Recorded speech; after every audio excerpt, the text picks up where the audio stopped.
मंगल पांडे जिस दिन स्वास्थ्य मंत्री बने उसी दिन बिहार के लिए अमंगल हो गया।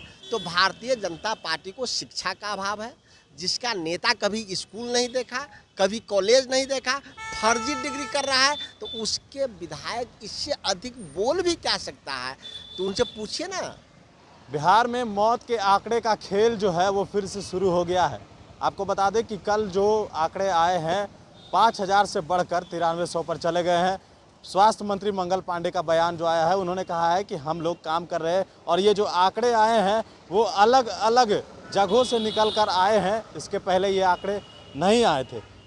हमारे साथ बातचीत करने के लिए कांग्रेस के प्रवक्ता हैं, हम उनसे पूछेंगे कि आखिर इस तरीके का तर्क कहाँ तक सही है।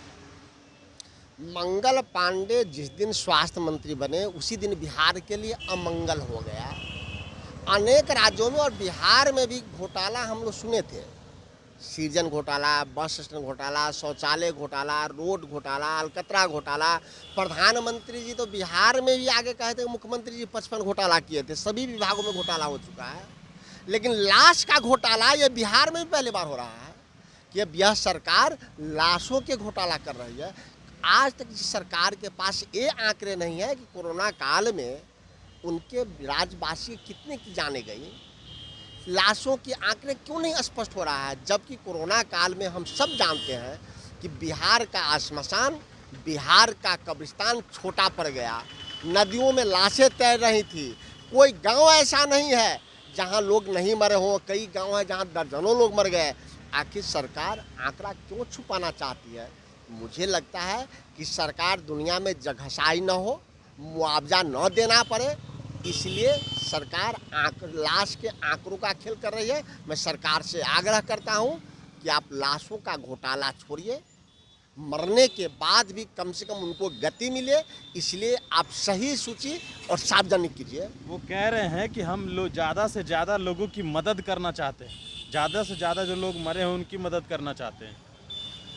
जिंदा में तो बिहार सरकार मदद नहीं कर पाई। अगर सरकार जगी होती, ऑक्सीजन मुहैया कराई होती, वेंटिलेटर मुहैया कराई होती, दवा मुहैया कराई होती, एम्बुलेंस मुहैया कराया होता, बेड मुहैया कराया रहता, तो मरता क्यों?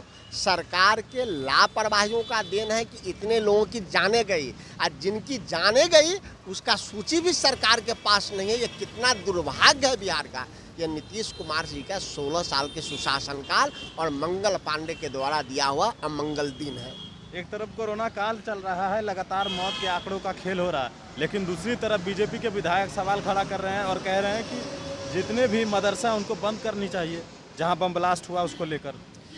अगर मदरसों में या मदरसा में बम ब्लास्ट होता है, ये जांच करना सरकार का काम है। मुख्यमंत्री बिहार के नीतीश कुमार जी हैं, जांच कराएं, दोषियों को सजा कराएं। अगर बम विस्फोट से मदरसा को बंद कर देना चाहिए तो कई मंदिरों में बम विस्फोट हो चुका है, क्या मंदिर को बंद कर देना चाहिए? कई स्कूलों में बम विस्फोट हो चुका है, क्या स्कूल को बंद कर देना चाहिए? पार्लियामेंट में आतंकवाद घुस गए थे, वाजपेयी जी प्रधानमंत्री थे, क्या पार्लियामेंट को बंद कर देना चाहिए? तो भारतीय जनता पार्टी को शिक्षा का अभाव है, जिसका नेता कभी स्कूल नहीं देखा, कभी कॉलेज नहीं देखा, फर्जी डिग्री कर रहा है, तो उसके विधायक इससे अधिक बोल भी क्या सकता है? तो उनसे पूछिए ना। भोपाल के जो सांसद भारतीय जनता पार्टी के हैं, किस मदरसा में पढ़ी थी? बेअंत सिंह के मारने वाले किस मदरसा में पढ़े थे? राजीव गांधी के मारने वाले किस मदरसा में पढ़े थे? इंदिरा गांधी के मारने वाले किस मदरसा में पढ़े थे? धर्म को इस आतंकवाद से भारतीय जनता पार्टी को जोड़ने का पुराना चाल है। ये काम कुछ किए नहीं, समाज में राग द्वेष फैला के सत्ता में बने रहना चाहते हैं, लेकिन जनता समझ चुकी है बंगाल जिस प्रकार से हारे हैं, संपूर्ण देश भारतीय जनता पार्टी हारेगी। एक सवाल है, नेशनल रहेगा, आखिरी सवाल रहेगा, जितिन प्रसाद जो शामिल हुए बीजेपी में, क्या कहिएगा इस पर? देखिए, राजनीति स्वेच्छा की चीज़ है।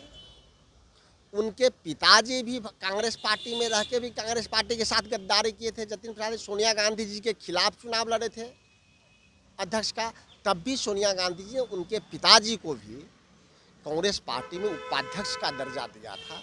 जतिन प्रसाद को अनुकंपा पे आए थे, पिता के पुत्र थे, कोई संघर्षशील व्यक्ति नहीं है वो। भारतीय जनता पार्टी हमेशा कहती है कि वंशवाद है कांग्रेसों में। मेरे यहाँ थे जितिन प्रसाद तो वंशवादी थे, ज्योतिरादित्य सिंधिया मेरे यहाँ थे तो वंशवादी थे, और भारतीय जनता पार्टी में चले गए तो संघर्षकारी हो गए। कैसा फार्मूला भारतीय जनता पार्टी का है कि मेरे यहाँ है तो अत्याचारी, आपके यहाँ है तो स्वेच्छाचारी। जतिन प्रसाद जैसे अनेक नेता है, समुद्र है कांग्रेस पार्टी। लोग को आने जाने से कोई फर्क नहीं पड़ता है।